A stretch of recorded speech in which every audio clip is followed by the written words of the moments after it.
Hello lovely people, welcome back to my channel. I hope you are all well. It's been a couple of weeks. I am basically in the theatre equivalent of a reading slump, in that I am not really seeing a lot, basically down to the fact that I'm a bit busy. I have seen 2 shows in April. I just didn't talk about them on this channel. I did write 2 reviews for Theatre and Tonic, which I will try and remember to link down below. One was a amateur, but not super amateur, I don't know how to describe them, a company in the East Midlands that I watched with my friend Emmy, who runs a Theatre and Tonic, and then I also watched a youth production of something in Birmingham. So if you want to go and check out the reviews for those, both shows have now unfortunately finished, then like I said, I will leave the link to the Theatre and Tonic website down below. But yeah, because I'm not seeing shows, although I have things booked in, we're kind of in a slump in relation to this channel. And because I'm not seeing the theatre, we can't do the Nervous Guys, we can't do the reviews. So I was like pondering, thinking, what am I going to do? What am I going to talk about? I feel so sad when I don't get to talk about theatre with you all. Sorry, there is a fly. If you wondered what that was, fly to my right. It's been driving me insane. Sorry. Yes, so I was mooching around, and as always, popped over to TikTok. Sorry, English is not my strong point today. And one thing that was done as a theatre trend about, I'd say, a month ago, I'm not up and what's it coming, up and coming, I'm not with it, I'm not cool, no. But one thing that people were talking about, and the TikTok trend as such, was like the top 5 horror stories brackets theatre edition. They're pretty much being like the things that either annoy you, scare you, give you an anxious feeling. Not really, and when I say scare, I don't really mean like more like I don't know. So yeah, so basically it will make more sense as we go through. I have my list of 5, which is technically 6. So let's get into it. Let's talk the things that give me the theatre scaries, as you would. Hit the intro.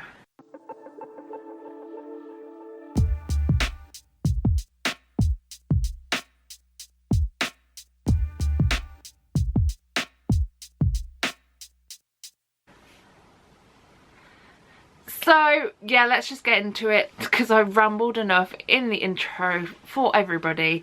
My first one is a double-edged sword in a way. It relates to the same thing, which is why it's the same. But it's either if a show does not have a pin badge, or, and we all know the other side of this if you've been here and we've talked about merch in a Nervous Guide, when they do a trio. Now, if you don't know, if this is the first video you're seeing of my face, hello, by the way, my name is Claire. Yes, I am this crazy at the best of times. I just ramble a lot. But I also collect 2 things every time I go and see a show. Those being a programme, which is why I have so many. I don't know what to do with them either. It's getting to that point and I'm just like, I don't know how and where I'm going to store these, but I need to keep them for my life. But the other thing I collect is pins. Small, little, mostly enamel pins of theatre.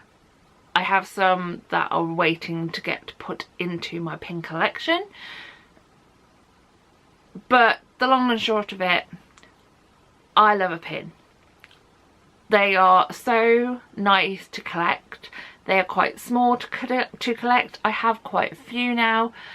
I am debating doing an updated pin badge collection video. I am running out of space, so I think when I get to the completion and I fill the last bit of pin badge space, so to speak, we'll do that video. But sometimes you turn up and that's not even listed on the merch list, and therefore they don't have one. It guts me every time because there are like massive pieces of merch and you're like, why can you not do this tiny little thing? People collect them. I'm not the only one. I've seen other people's collections. Or they go, we only have a pin set. Now the pin set I'm sure is stunning, but does anybody need 3 or 4 pins of the same show? Where are people putting these? Like, I don't know. And sometimes some of them don't really make sense as pin badges. I'm going to move on from pin badges in a minute, I promise. But yes, if I see a pin badge set, I am less likely to purchase. I really enjoy the theatre shows where they do both. They either have one single pin, which usually just has the name of the show, done and dusted, love it.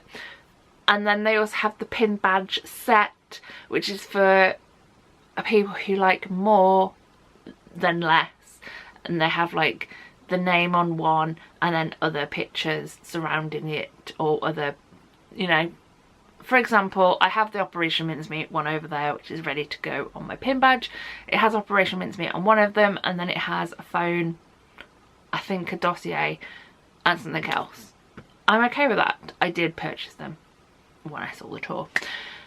But that is my first scary. When you get to a show and they do not have the pin badge, or they don't have a pin badge, or my scariest moment is when I saw it at Ballon Lines and it said pin badge set and gave the price, and then I was like, can I have a water and a pin badge set?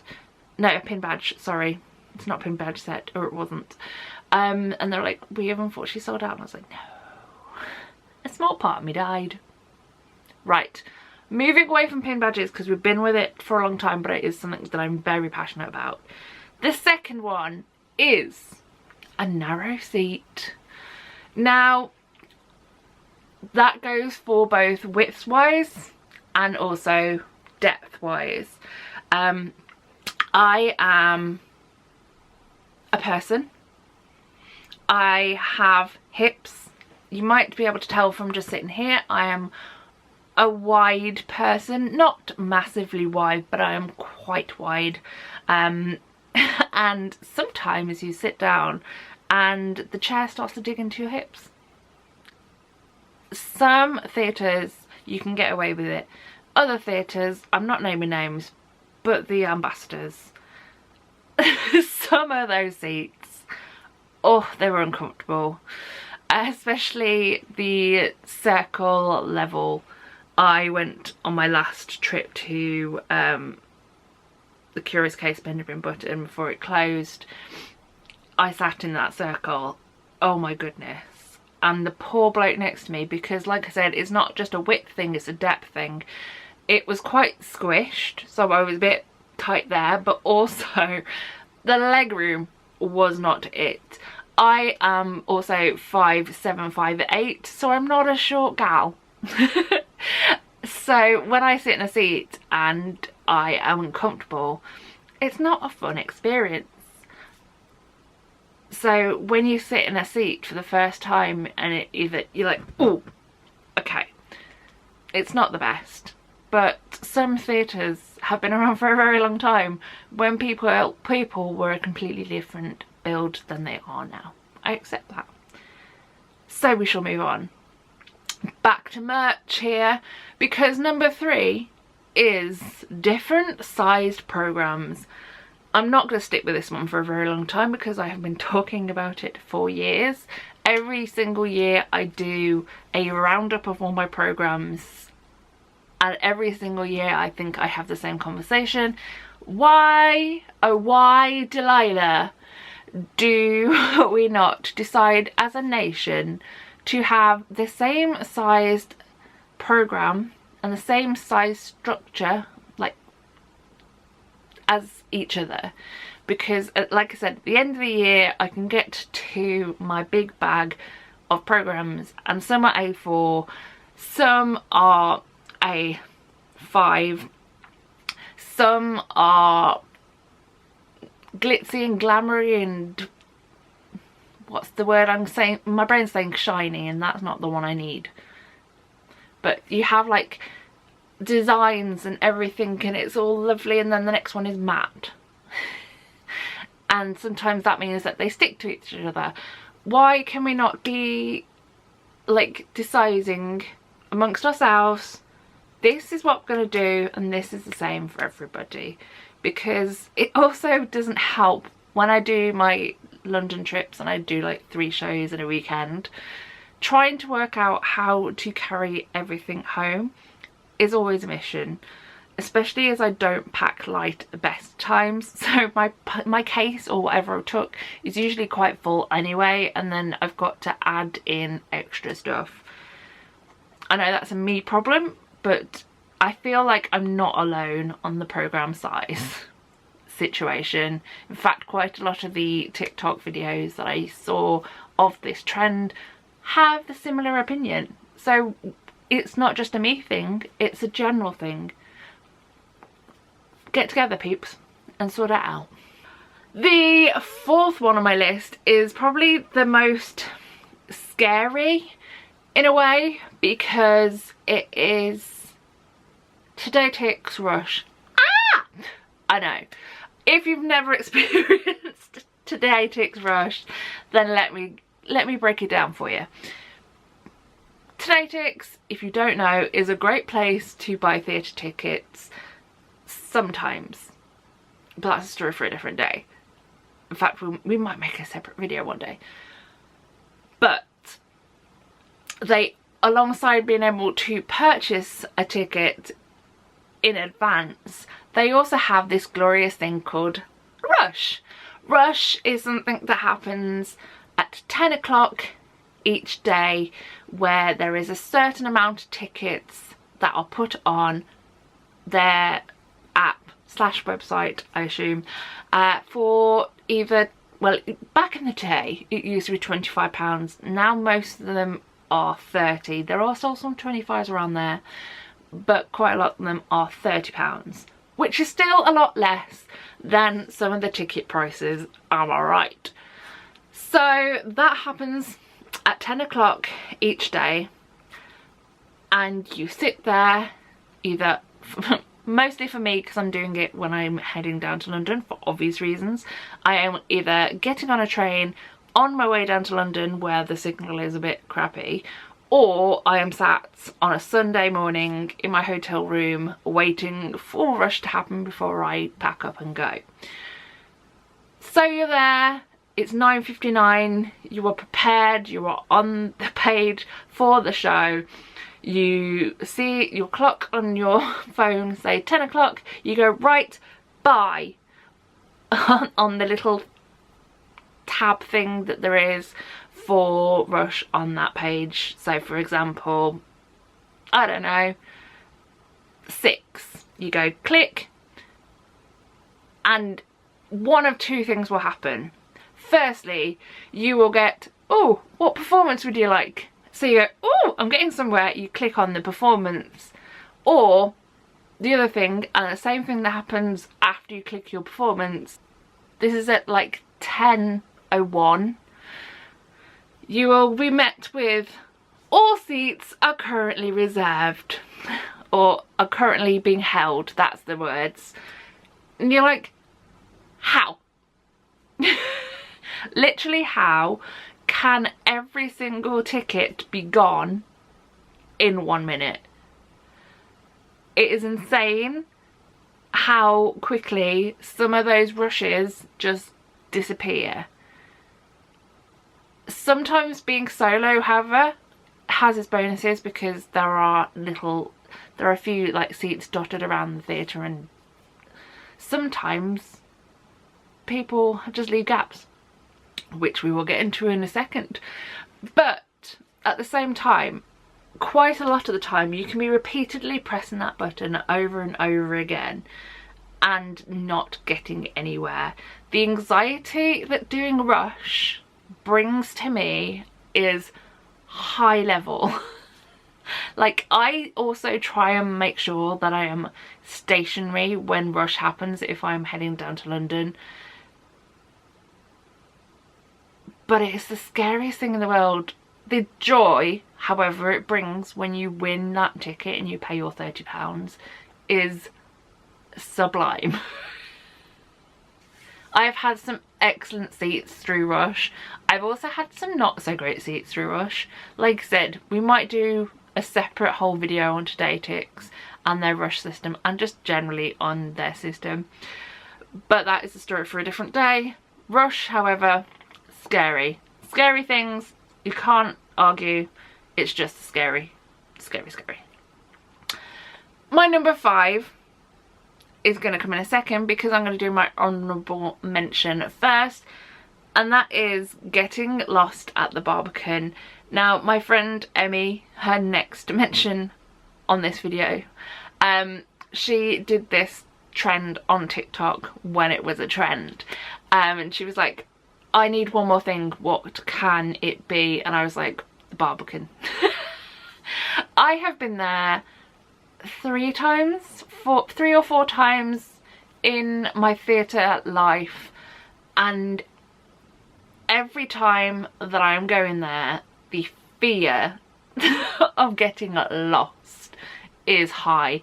I now have developed a way in that I do every single time, which is along the road. So I tend to go, as you come out of the station, the tube station, sorry, I always cross the road, go under the bridge. I don't know if it's bridge. I suppose it's technically the walkway. I walk under there, and then I get met by a crossroads. I turn right. The Barbican is literally there. Ding. The same on the way out. I always come out through the same door towards where the pond water feature.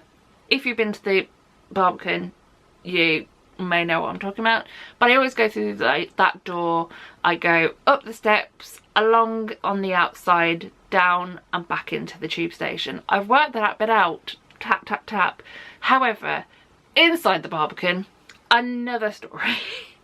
I always get there ridiculously early to find toilets and to then find where I'm sitting.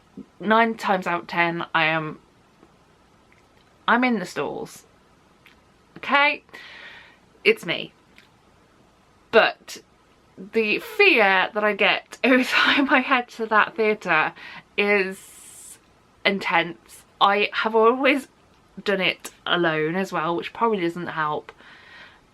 But I've even got a badge that I bought on like the second time I went to the Barbican, and they must know this because they have a badge that they at least used to sell, I don't know if they still do, which says something along the lines of I found the Barbican Centre, because it is a literal maze. It is in a stunning area. I mean, if I had the money, I would be living in one of those flats, but it's a maze, literally, and every time that I go, I will get lost along the way. Also, one of my goals is to get to the conservatory situation that is also in the Barbican, but I've attempted it twice and both times I was unable to get in. One because it was closed, and the other one because I didn't know where I was going and got lost, ironically. Back to my list, to number 5, my 5th scary, and I kind of mentioned it in number 4, and that is booking a ticket as a solo theatre watcher. I know this is a struggle for others because there has been a couple of times going to the Grand Theatre, not actually for theatre shows but more for comedy shows, because I also watch some of those.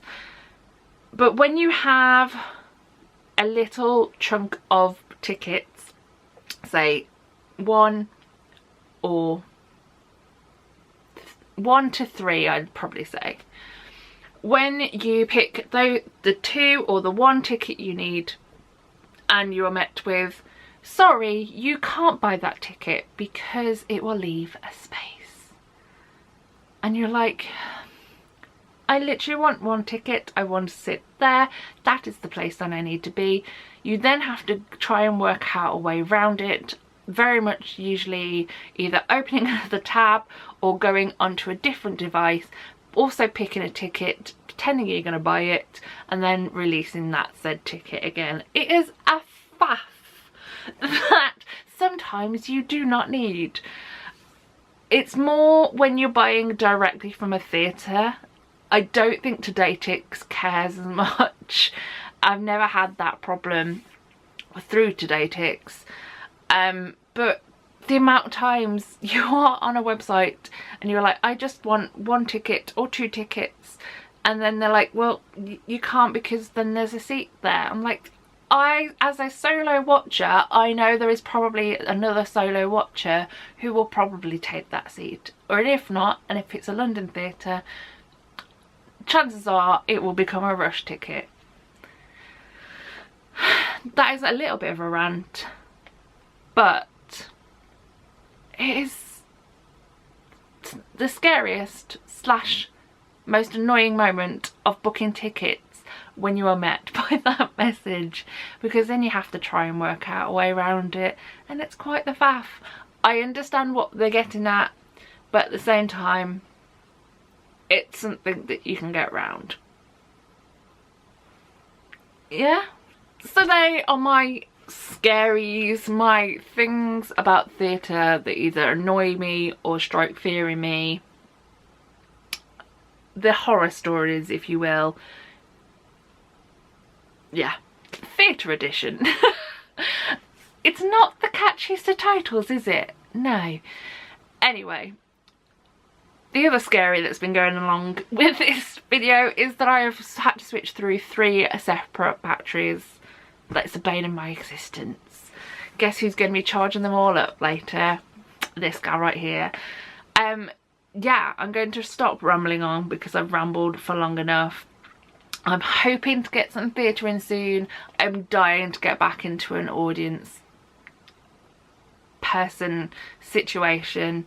Like I said, I have got a trip booked in May to see one thing definitely, but I'm hoping to turn it into a 3-show weekend. So if you are able to give me some suggestions, I have a matinee on Saturday and a matinee on Sunday to fill, so by all means suggest some shows for me to check out, because I'm not actually sure where I'm going to go. Eek. Other than that, hopefully I'll get some more local regional theatre in. There's definitely some on the horizon that I need to book because time is of the essence, and a couple of them only have like a couple of weeks. So without further ado, I'm going to stop rambling on, bid you farewell. So thank you very much for watching. If you have any scaries of your own, then please feel free to leave them in the comments down below. But all that's left to say is the usual, and that is this. So long, farewell, Auf Wiedersehen, and goodbye. Bye everyone.